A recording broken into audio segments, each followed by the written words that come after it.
Welcome to House My Home. Today we bring new inspiring kitchen island ideas to inspire you. The kitchen island, more than just a countertop. It's the heartbeat of the kitchen.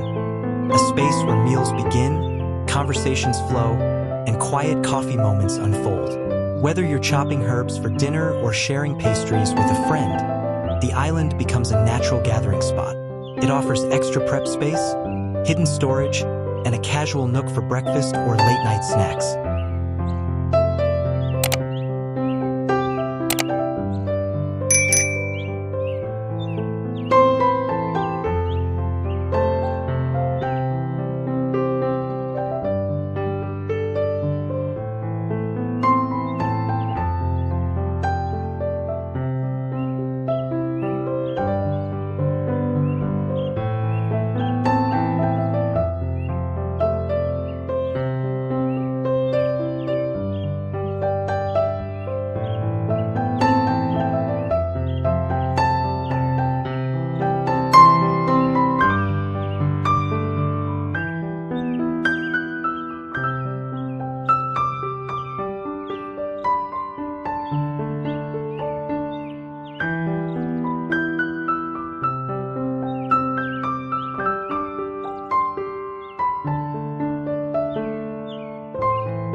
And the best part? You don't need a sprawling kitchen to enjoy one. Islands come in all shapes and styles. Compact and mobile versions on wheels that tuck away when not in use. Extended islands with built-in breakfast bars for cozy seating. Statement pieces that anchor the room with texture, color, or lighting. With the right design, your island can be both functional and beautiful. A centerpiece that reflects your style and brings warmth to everyday life.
best to put a kitchen island is at the center of the kitchen, but be sure to consider the layout and size of your kitchen before you make your final decision. If you cook a lot, place the island adjacent to the stove and prep areas to make cooking more efficient. Placing it near a sink will give you easy access to water, which will also help with cooking. So, which is your favorite design? Tell us in the comment.